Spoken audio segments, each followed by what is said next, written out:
Hello friends, welcome back to my channel ECC Spoken English Class. This is my new YouTube channel and this is my fourth video about spoken English. In this channel I will teach you about spoken English and all the grammatical matters which are required for you, as well as I will also teach you about science subject which includes math, physics and life science. But today I will discuss about the WH question of simple present tense. आज हम लोग present indefinite tense के WH question के बारे में बात करेंगे। आप लोग शायद सोच रहे होंगे कि अगर हम साइंस सब्जेक्ट पढ़ाते हैं तो अब तक एक भी वीडियो क्यों नहीं अपलोड हुआ। तो मैं आपको बताना चाहूँगा कि अभी कई दिनों से मैं स्पोकन इंग्लिश क्लास के ऊपर वीडियो अपलोड कर रहा हूँ और कुछ ही दिनों के बाद बहुत ही जल्द मैं साइंस सब्जेक्ट के ऊपर मैथ या फिज़िक्स से लाइव, आशा करते हैं सबसे पहले मैथ के ऊपर हम वीडियो अपलोड करेंगे। और मैं आपको ये भी बता देना चाहता हूँ कि मैं वेस्ट बंगाल बोर्ड हिंदी मीडियम के क्लास 5 से लेके 10 तक के साइंस ग्रुप के सब्जेक्ट को मैं पढ़ाऊँगा। जैसे कि मैथ को मान लीजिए, मैथ के हर एक चैप्टर्स को, हर एक सम्स को मैं आपको क्लियर करूँगा। लाइफ साइंस, फिजिकल साइंस के हर एक चैप्टर्स को मैं आपको एक्सप्लेन करूँगा। तो मैं इसके ऊपर बहुत जल्दी वीडियो बनाने जा रहा हूँ।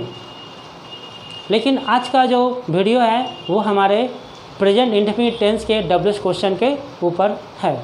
हम लोग आज इसी WH क्वेश्चन के बारे में बात करेंगे, इस टॉपिक को समझेंगे।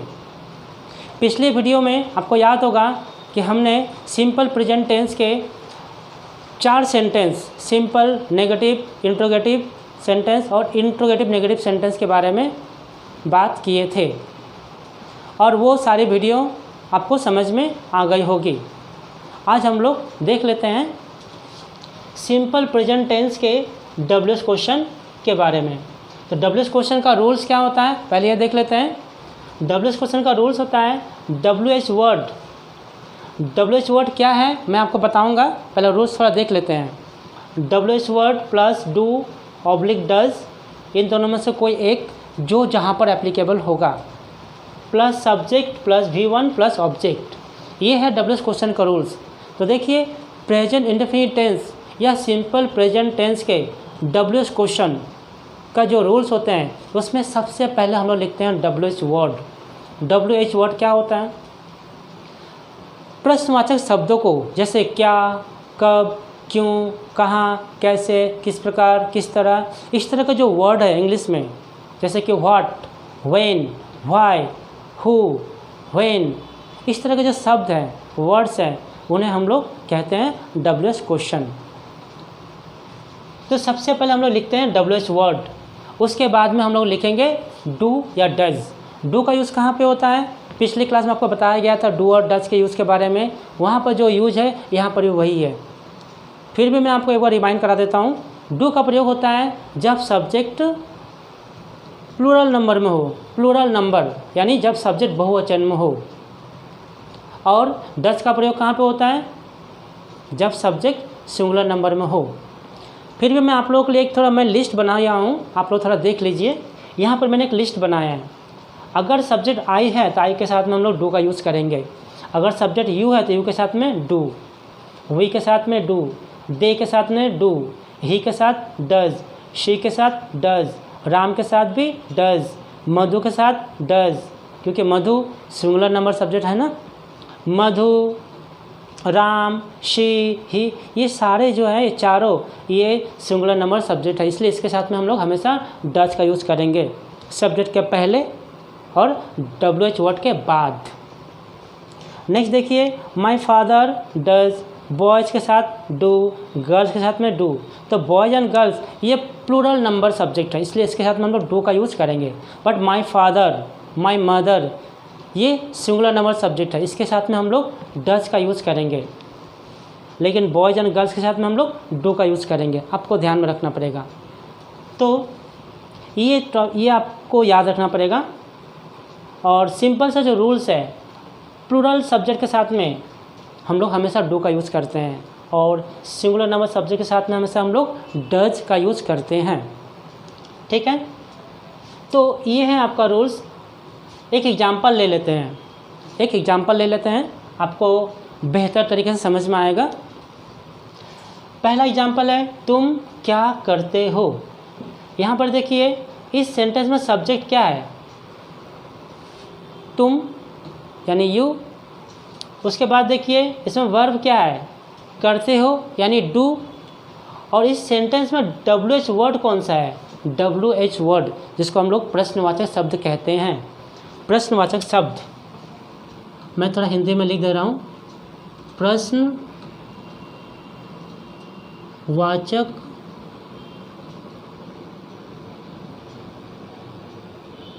शब्द जैसे क्यों, क्या, कब, कैसे, किस तरह, ये जो है प्रश्नवाचक शब्द कहे जाते हैं। तो आपको सबसे पहले समझना होगा इस सेंटेंस में WH वर्ड कौन सा है। देखिए ये जो है क्या, ये क्या है आपका WH वर्ड। तो सबसे पहले हम लोग इस क्या का अंग्रेजी हम लोग लिखेंगे। क्या को हम लोग बोलते हैं व्हाट, तो सबसे पहले आपको व्हाट लिखना पड़ेगा। तो व्हाट देखिए रूल्स में क्या है, सबसे पहले लिखना पड़ता है WH वर्ड। तो यहाँ पर WH वर्ड हो गया व्हाट, ये रहा आपका स्पेलिंग WHAT, व्हाट का स्पेलिंग। इसके बाद हम लोग डू या डज लगाएंगे, डू या डज का यूज़ करेंगे। तो यहाँ पर देखिए सब्जेक्ट है तुम यानी यू, और यू है आपका सेकेंड पर्सन, इसको हम लोग हमेशा प्लूरल नंबर मान के चलते हैं। यू का अर्थ, यू का 4 मीनिंग होते हैं, तुम लोग, आप लोग। ठीक है, तो इसको हम लोग हमेशा प्लूरल मान के चलेंगे, तो यू के साथ हमेशा हम लोग डू का यूज़ करेंगे। तो यहाँ पर हम लोग डू लगा देंगे। उसके बाद देखिए डू के बाद में क्या आता है, सब्जेक्ट।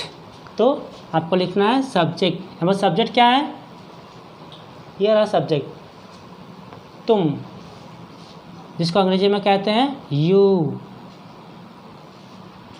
अब सब्जेक्ट के बाद में क्या यूज़ करेंगे हम लोग, वर्ब की फर्स्ट फॉर्म।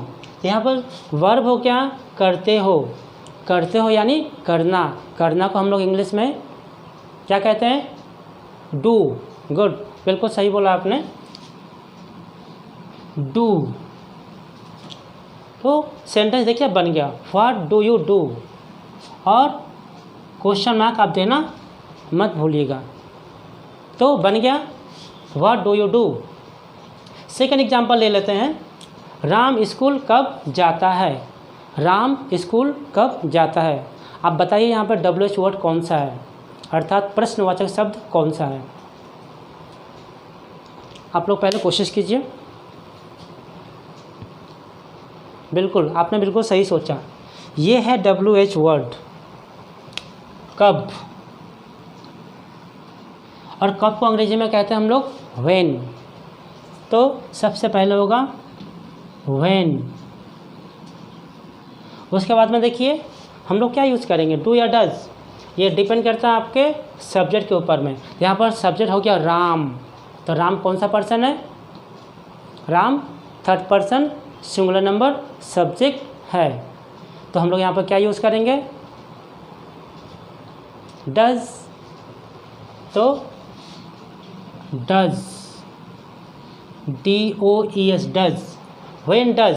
डज के बाद में देखिए क्या लिखेंगे हम लोग, सब्जेक्ट लिखेंगे। तो सब्जेक्ट यहाँ पर क्या हो गया इस सेंटेंस में, राम। राम आपका हो गया सब्जेक्ट, तो यहाँ पर आपको लिखना होगा राम।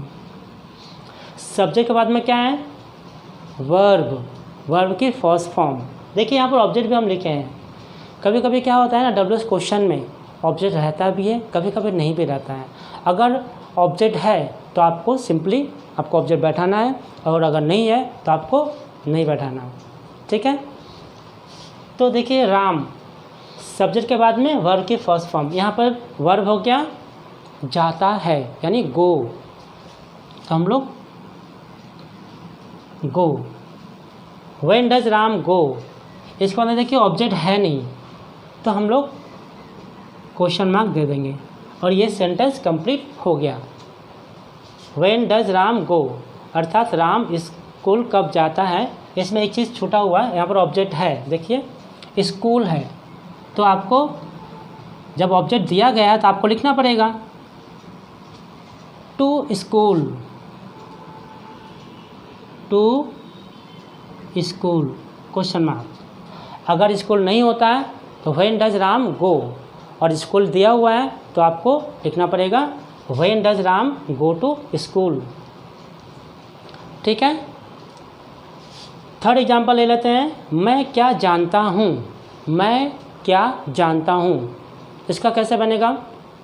पहले आप लोग खुद से कोशिश कीजिए, ठीक है, वीडियो को पॉज करके ना पहले आप खुद से कोशिश कीजिए, उसके बाद में वीडियो को प्ले करके आप मिला लीजिएगा आपका आंसर। ओके, तो मैं क्या जानता हूँ, यहाँ पर सबसे पहले WH वर्ड हमको लिखना है जो कि है क्या।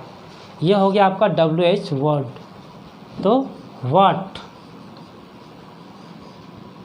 उसके बाद में हम लोग डू या डज का यूज़ करेंगे। तो यहाँ पर आई है सब्जेक्ट, तो आई के साथ में हम लोग डू का यूज़ करते हैं। ये देखिए आई के साथ में डू का यूज़ किए। ठीक है, आपको ये चीज़ ना आपको दिमाग में रखना पड़ेगा। ये आपको मैं लिस्ट बना दिया हूँ ताकि आपके बेनिफिट के लिए, ताकि आपको याद रहे। अगर ये चीज़ दिमाग में अगर आपको रहेगा सेट, आपको याद रहेगा, तो आपको ये चीज़ों मतलब ये ट्रांसलेशन बनाने में आपको बहुत ही आसानी होगा, आपको कोई समस्या नहीं होगी। क्योंकि नॉर्मली ये सारे जो वर्ड्स हैं ना, ये सारे वर्ड्स अधिकतर यूज़ किए जाते हैं, इसलिए मैंने आप ही के लिए मैंने यहाँ पे लिख दिए हैं। तो ऐसा आप लोग थोड़ा याद कर लीजिएगा। अब देखिए डू के बाद में सब्जेक्ट आई, उसके बाद में वर्ब की फर्स्ट फॉर्म। यहाँ पे जानता हूँ यह है वर्ब, और जानना को अंग्रेजी में क्या कहते हैं, नो, KNOW, नो, KNOW। इसको मैं थोड़ा ठीक से लिख देता हूँ, know. What do I know, question mark. मैं क्या जानता हूँ, इसको हम लोग ट्रांसलेशन लिखेंगे what do I know. Next fourth example हो गया राहुल कहाँ रहता है। राहुल कहाँ रहता है, इसमें सबसे पहले WH वर्ड ढूंढेंगे। इसका भी आप पहले खुद से कोशिश कीजिए, फिर आप चेक कर लीजिएगा अपना आंसर आप सही बनाए हैं या नहीं। ओके, तो यहाँ पर देखिए कहाँ, ये हो गया WH वर्ड, क्योंकि यहाँ पर आपको बोला गया सबसे पहले WH वर्ड लिखते हैं। तो कहाँ को अंग्रेजी में कहते हैं वेयर, वेयर। अब इसके बाद में हम लोग डू या डज का यूज़ करेंगे। डू या डज, यहाँ पर सब्जेक्ट है राहुल, तो राहुल अगर सब्जेक्ट है तो आप बताइए क्या होना चाहिए, डू या डज। पहले आप लोग जवाब दीजिए क्या होना चाहिए, आप लोग बताइए, क्योंकि इतना तो आपको समझ में आ गया होगा। ओके, तो यहाँ पर राहुल के साथ में हम लोग डज का यूज़ करेंगे, डज, वेयर डज। उसके बाद में सब्जेक्ट, सब्जेक्ट हो गया आपका राहुल। उसके बाद में वर्ब रहता है, रहता है अर्थात रहना, इसको अंग्रेजी में कहते हैं लिव, LIVE, लिव, लिव। तो where does Rahul live, question mark. तो ये फोर्थ एग्जाम्पल भी आपका बन गया है, बहुत ही सिंपल है। लोगों को अक्सर लगता है कि ये बहुत ही हार्ड है। बहुत सारे स्टूडेंट्स हैं जो हमें ये पूछते हैं सर ये WH क्वेश्चन बहुत हार्ड है, मुझे समझ में नहीं आता है। लेकिन अगर आप विश्वास करें तो ये बहुत ही आसान है, बस आपको थोड़ा समझना है। डू या डज का यूज़ कहाँ पे होता है ये आपको समझना है, और आपको समझना है कि सेंटेंस जो है प्रेजेंट इंडेफिनिट टेंस का जो सेंटेंस तो बहुत सारे हैं, आपको समझना है कि कौन सा सिंपल सेंटेंस है, कौन सा नेगेटिव सेंटेंस है, कौन सा इंट्रोगेटिव सेंटेंस है, और कौन सा WH क्वेश्चन है। WH क्वेश्चन और इंट्रोगेटिव सेंटेंस में अंतर मैं बता देता हूँ। देखिए इंट्रोगेटिव सेंटेंस या इंट्रोगेटिव नेगेटिव सेंटेंस दोनों तो इंट्रोगेटिव सेंटेंस ही है। ये जो क्वेश्चन है ना, इसको हम लोग इस तरह से याद रख सकते हैं, इनको हम लोग येस नो क्वेश्चन भी कहते हैं। जैसे कि क्या मैं स्कूल जाता हूँ, yes I go to school. तो देखिए इस तरह के क्वेश्चन का आंसर हम लोग येस या नो में दे सकते हैं, येस या नो में दे सकते हैं। तो इंट्रोगेटिव सेंटेंस को आप इस तरह से पहचान सकते हैं, इसका जो आंसर है ना आप येस या नो में दे सकते हैं। लेकिन WH क्वेश्चन का आंसर आप येस या नो में दे नहीं सकते हैं। आपके सामने एक एग्जांपल रखता हूँ, आप स्कूल क्यों जाते हो, तो आप क्या कहोगे, हाँ, ना, येस, नो। अरे ऐसे आंसर वो नहीं देंगे, उसका अगर आंसर देना तो आपको बोलना पड़ेगा, आपको रीज़न बताना पड़ेगा कि आप स्कूल क्यों जाते हो। आप बोलोगे ना मैं स्कूल पढ़ने के लिए जाता हूँ, मैं स्कूल ज्ञान प्राप्त करने के लिए जाता हूँ, यही सब आंसर होगा ना। लेकिन येस और नो नहीं होगा, ठीक है। तो इसका आंसर हो गया मैं स्कूल पढ़ने के लिए जाता हूँ। देखिए एक सेंटेंस में आपको देना पड़ा ना, जब किसी प्रश्न का उत्तर आपको जब सेंटेंस में देना पड़ता हो, सेंटेंस में चाहे 2 या 3 सेंटेंस जो भी हो, येस और नो के अलावे सेंटेंस में देना पड़ता हो, तो उस क्वेश्चन को हम लोग कह सकते हैं वह WH क्वेश्चन है। अब आप बताइए, आपके सामने 2 क्वेश्चन हम दे रहे हैं आपको, क्या तुम्हारे पिताजी ऑफिस जाते हैं, पहला क्वेश्चन। दूसरा क्वेश्चन, तुम्हारे पिताजी ऑफिस कब जाते हैं। अब बताइए इन दोनों में WH क्वेश्चन कौन सा है, कोशिश कीजिए। हाँ, दूसरा वाला जो है यानी सेकेंड सेंटेंस जो है वो WH क्वेश्चन है, क्योंकि उसका आंसर हम लोग येस या नो में नहीं दे सकते हैं। लेकिन पहला जो सेंटेंस है उसका आंसर हम लोग येस या नो में दे सकते हैं। तो पहला जो सेंटेंस है वो हो गया इंट्रोगेटिव सेंटेंस। तो उम्मीद करते हैं आपको ये सेंटेंस समझ में आ गया होगा कि WH क्वेश्चन को हम कैसे पहचानेंगे और इंट्रोगेटिव सेंटेंस को हम कैसे पहचानेंगे। अच्छा, यहाँ पर देखिए कुछ और टॉपिक हम आपके लिए लिखे हैं। हेल्पिंग वर्ब, हेल्पिंग वर्ब हम क्यों लिखे हैं। देखिए हेल्पिंग वर्ब का मतलब होता है जो वर्ब मेन वर्ब की सहायता करता हो, मेन वर्ब की हेल्प करता हो, जैसे is, are, am, was, were, shall, will, can, could, may, might. Helping verb का देखिए प्रेजेंट टेंस की अगर बात करेंगे ना तो प्रेजेंट टेंस में helping verb is, are, am और हैज़ और हैव है। हम ये आपको इसलिए हम बताए हैं ना कि यहाँ पर WH वर्ड, WH क्वेश्चन में जो WH वर्ड है ना इसके बाद में हमेशा हेल्पिंग वर्ब आती है। WH वर्ड के बाद में हमेशा हेल्पिंग वर्ब आती है, चाहे कोई भी टेंस हो। ये डिपेंड करता है कि वो टेंस कौन सा है, उसके ऊपर डिपेंड करता है कि आपको डू डज लगाना है या इज, आर, एम लगाना है या वॉज, वेयर लगाना है या शैल, विल लगाना है या क्या लगाना है। जैसे कि देखिए यहाँ पर हम लोग बात कर रहे हैं सिंपल प्रेजेंट टेंस के बारे में, ठीक है। तो यहाँ पर हम लोग डू या डज का यूज़ करेंगे। अगर बात होती प्रेजेंट कॉन्टिन्यूस टेंस के बारे में ना तो वहाँ पर हम लोग WH वर्ड के बाद हम लोग इज, आर, एम का यूज़ करते हैं। प्रेजेंट कॉन्टिन्यूस टेंस जब आपको हम कराएंगे, समझाएंगे तो आपके टॉपिक समझ में आ जाएगा। यह हमारा पहला टेंस है, हमारे इस चैनल में यह पहला टेंस है सिंपल प्रेजेंट टेंस जो आज कंप्लीट हो गया है। तो आशा करते हैं यह सिंपल प्रेजेंट टेंस आपको अच्छी तरह से समझ में आ गया होगा।